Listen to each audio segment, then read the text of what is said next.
This one has the fecal matter in. This one has the fecal matter in. This one has the fecal matter in. Today, the water in Sauk Village well is safe to drink. Today, the water in Sauk Village well is safe to drink.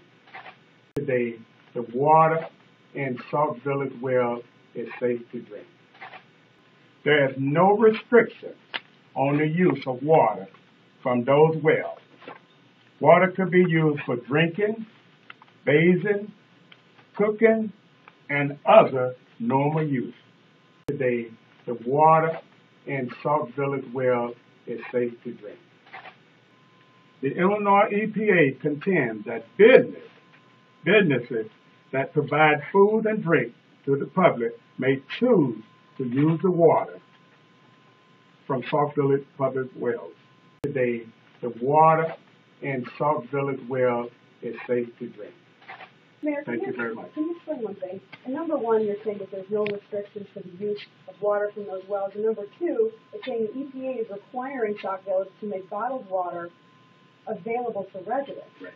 Doesn't that contradict each other? No, well, no, I don't think so. What the IEPA is saying, that if they want to use the water, it is safe for consumption.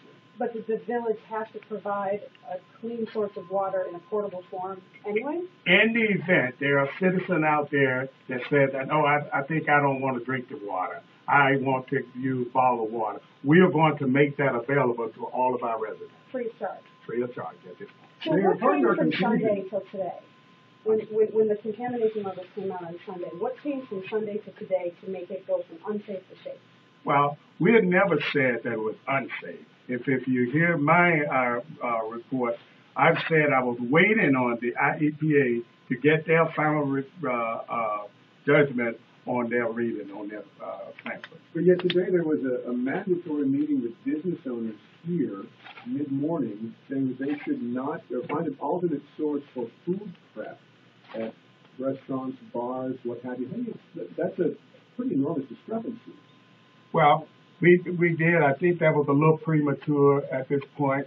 After speaking with the IEPA, and we know that now that the contamination level has not exceeded their recommendations. So yes, we're recommending now that everyone in the village of Sauk Village can use the water. Obviously, there's a lot of people who don't trust that, though. If they do not trust it and feel that they want to have bottled water, that's why the village is going to make those bottled water available to them. For how long? At this point, we don't know approximately how long, but we will be setting up a distribution center, and we'll be putting days and time available. But right now, we don't have a time limit on how long, but we know we will be making it available very soon. Did the air stripping take place? Not yet. We're working on the air stripping. I believe tonight we have that on the agenda to finalize that. And as soon as we make that available, they will start working on the air stripping. So nothing has happened between Sunday and today. It was just premature? No, I'm not saying nothing has happened. We've got here what the IEPA is saying, that there's a requirement and what they're requiring the village of Sauk Village to do. Mr. Towers, isn't it true it will take 6-7 months to get the air stripping in place? There is going to be a time limit, certainly. We know there's going to be a time limit to get the air stripping in place. We have already recognized that. That's why we are working diligent, fast, and hard to make sure we get those things in place. Mr. Towers, why wasn't the air stripping started in 2009, 2010? Well, 2009 and 2010, the village water department was taking the samples and having the testing done. At that time, the testing was not as high as we receive it now. So what we did was put it to a referendum so that the citizen would decide whether or not they want Lake Michigan water or continue to use the well water that we're having now. So by referendum, the citizens voted on Lake Michigan water.